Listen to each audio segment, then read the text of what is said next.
and welcome back to my channel. Today I'm going to give you my top favorite tips for making life that little bit easier with a small baby or multiple babies. I have had so much experience with just figuring things out and seeing what I can do to simplify my life, to make those tasks that can feel so overwhelming in those early days just that little bit more straightforward. And I'm all about making life easier so that you can enjoy the simplicity of it and you can enjoy those moments that go by in just an instant. So if this is the first time that you've been here, welcome. My name is Kitty. I am a registered general nurse. I'm also a lactation consultant, antenatal educator, hypnobirthing instructor, birth and postpartum doula, and I'm also mum to 3 little people who I love being with. I just adore spending time with my kids, and I think a big part of that is making the chores, the tasks, that little bit easier and more straightforward. So today I'm going to be focusing primarily on my top tips for newborn infants, and then perhaps I will do more tips down the line on sort of parenting and how I've been able to enjoy being a parent and not feel really sort of overwhelmed by the mundane every day. So I actually have things written down on a list, and I'm just going to work my way from start to finish. Let's start. The first thing that I have on my list is actually directly related to if you are nursing your baby, and that is to nail sideline feeding. And while you might be thinking, well, I'm trying to just figure breastfeeding out in general, I feel like this should be something that comes up as one of those early skills.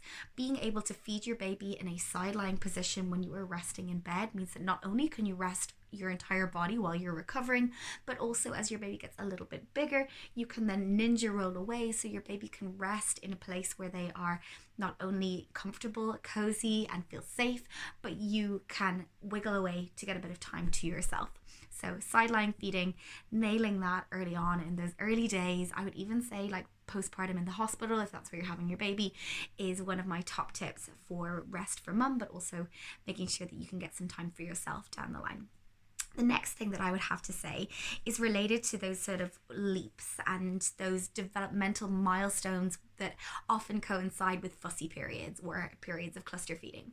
A lot of us don't realize that cluster feeding doesn't just come on night 2. It doesn't just come in one go. Our babies are kind of constantly working through new skills that they are learning, and oftentimes when their brain is kind of working overtime to figure out this new skill, whether it be rolling over, whether it be that kind of language development down the line, it often coincides with a fussy period and changes in sleep where you had otherwise been doing really well.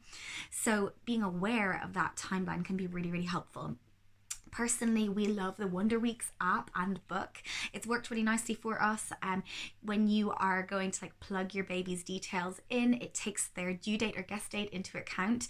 So actually we tend to go more by their birth date, and that seems to work quite well for us as a family. So taking the information with a pinch of salt, but knowing that sometimes the reason why our babies have been a little bit more unsettled or have been going from on the breast to off the breast and on the breast on off the breast can be nice to kind of come back and be able to pinpoint that actually this is a really positive thing. Yes, it's challenging, yes, it's difficult in that moment, but it's because our baby is learning this amazing skill. And for us, we will notice a difference within the next week. We're like, oh my gosh, that's what you were working on all that time, and being able to kind of come back to there's this entire other skill that you've been figuring out, and not just trying to be tricky has been really nice in terms of just managing it as a parent.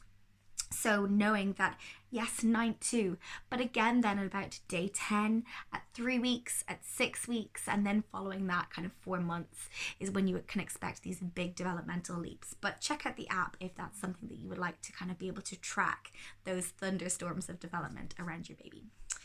The next thing that I would say is to keep that birth ball that you were maybe sitting on or doing a little bit of kind of movement or use during your birth, keep that inflated for a little while after your baby's born. Having a birth ball to sit on, to rock and bounce your baby if they're unsettled or going through a fussy period can be really, really nice. I know as a mum, no matter how strong I feel I am, holding those newborns in that kind of that initial postpartum period can take a toll on your body and can take a toll on your back, particularly if you're constantly looking down at our sweet baby, which of course it's easy to say don't do, but we all do, or nursing your baby looking down at them. Being able to sit on a birthing ball, be able to just lift your shoulders up, melt them away from your ears, hold your baby close, and then bounce on the birth ball means that you're going to be minding your own body that little bit more, and is a really lovely tip or hack for when you've got that fussy baby who just wants to be held. So keep that ball inflated for that purpose. Also, if your baby has been snuggled up in one position in utero, you might find that they have a lot of tension down one side, and that they might have a preference when it comes to feeding one side or another, or indeed if they're tongue-tied. A lot of the exercises that your lactation consultant or your SLT or infant physio might recommend you do are things that are going to open up that space. So we're talking about like a guppy hole, loads of tummy time, and if your baby doesn't like tummy time, using a ball for that purpose can be really nice. So having your baby tummy down on the ball, rolling them forwards, and they'll try and lift their head to come back, or turning them around altogether. I should really insert a little video of this where your baby's lying on their back and they're rolling them back over the ball. So really lovely purpose. Keep it inflated. Lovely, just as an alternative to sitting down and looking down at your babies all day, or baby wearing, that kind of thing. Still love baby wearing though. The next thing is something that's really practical, and that is, instead of going for the, while they're very cute, and the button up, snap up onesies or footed onesies, go for the zip up version. Even better, go for the one with the double zipper. For us, this is something that only sort of third baby in, we are realizing is a real time saver, but also particularly this time around, Archer has been supremely fussy. Like, he's not a fussy baby in general, but when it comes to changing time, he just doesn't like it one bit. No matter what sort of toy you give him, no matter how much you're engaging with him, he just wants to be up and moving. He doesn't like to lie flat on his back. So for us, making sure that changing times are as quick and as simple as can be has been really, really nice. So that means having a double zippered onesie so that we can change quickly, easily, with minimal fuss. I have been loving the Spearmint Baby and Loved Baby zip up onesies. Really beautiful quality, really soft, and I've actually just put in a new order for some of my favorite ones. They're going to be coming in soon, so I'll probably be sharing that over on Instagram when that arrives, but I'm super excited. So worth it paying for the packaging or the delivery. So let's see what is next on this little list. I have written, you can see how my mind works. It's all in like different bubbles and circles. I wanted to talk quickly while we're on the note of nappy changing and changing your baby's clothes, some of the things that are worthwhile noting for nappy changing in general. So diapering your baby, particularly when they're in that newborn phase. And what a lot of people don't realize is that the disposable nappies have a lot of built-in little gizmos and gadgets that we didn't really realize. Maybe I should grab one just to show you. Size 7 nappy, but it's got the same idea, so you can kind of get an idea of what it is that I'm talking about.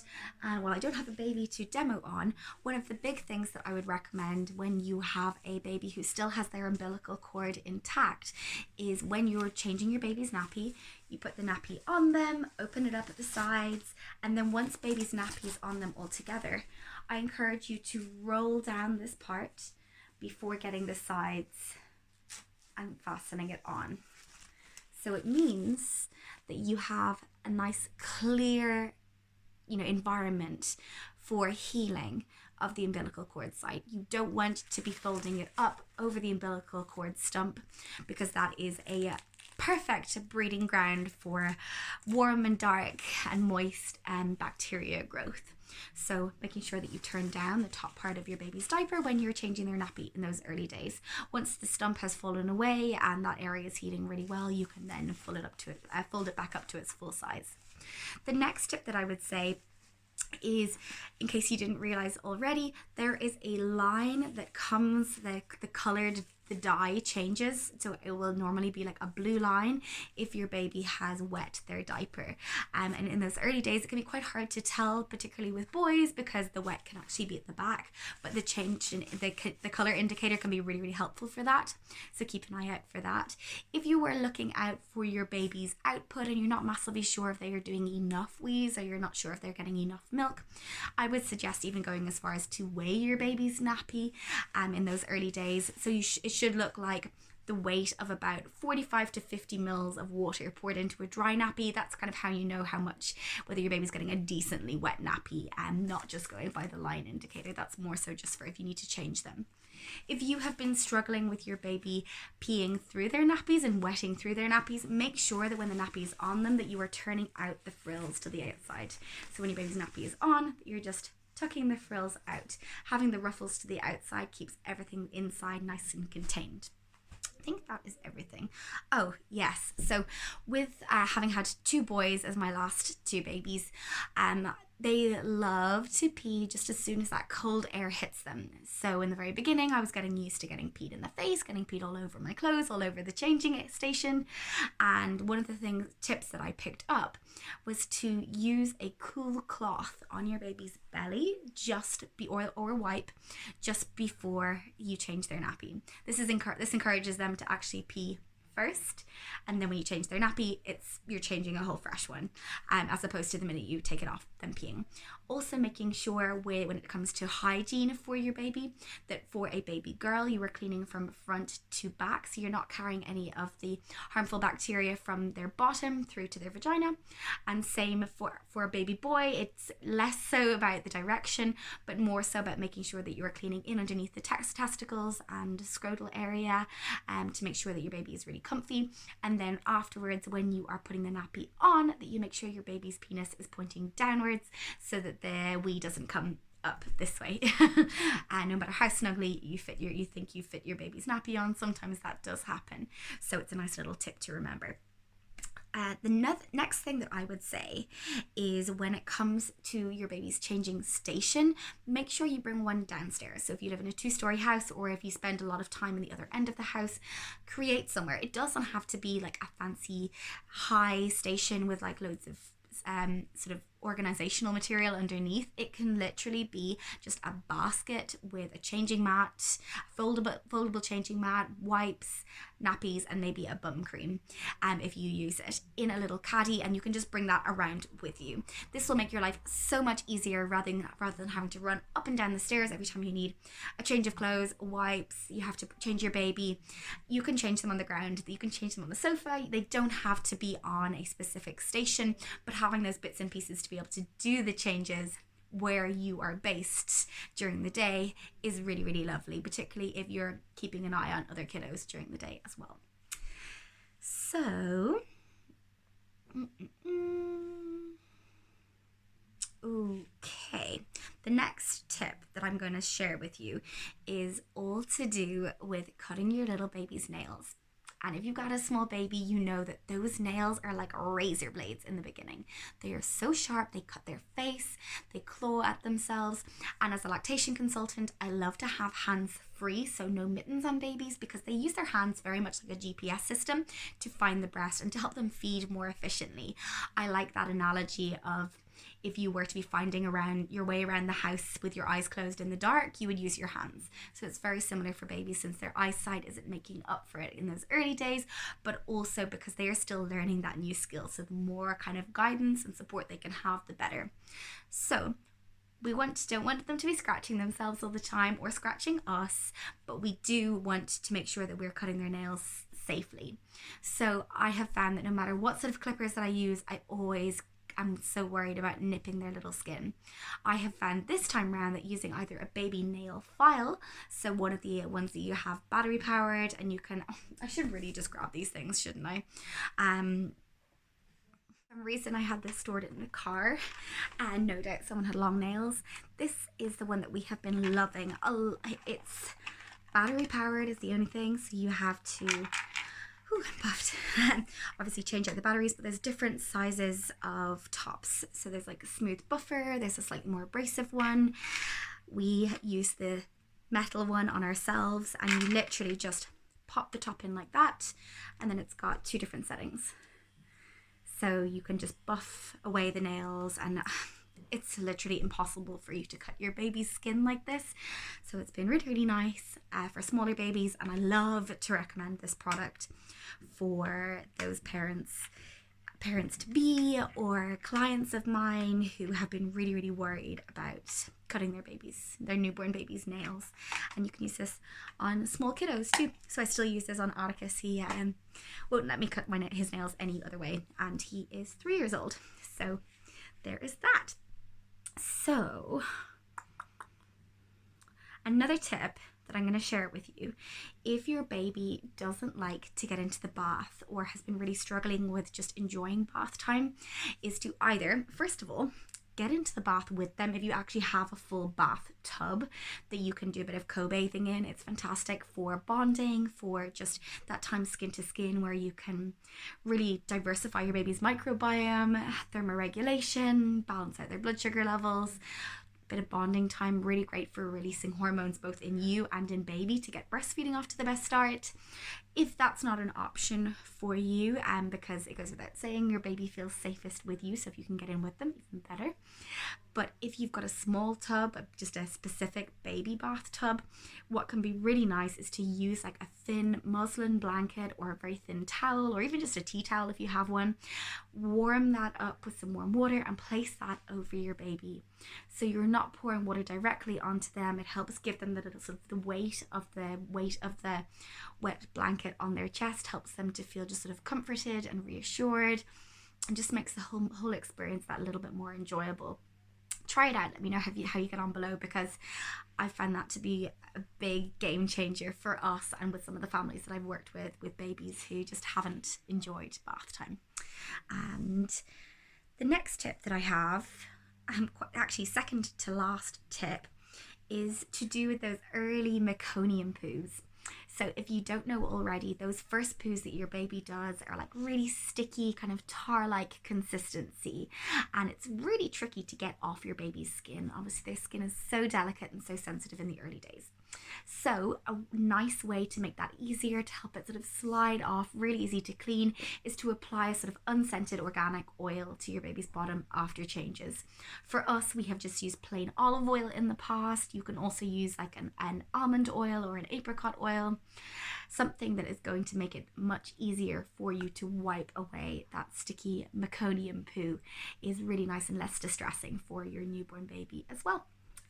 The next and last thing that I'm going to share with you today is about, if you are having a second or subsequent baby, how to keep those older kiddos distracted and occupied while you are nursing your tiny newborn.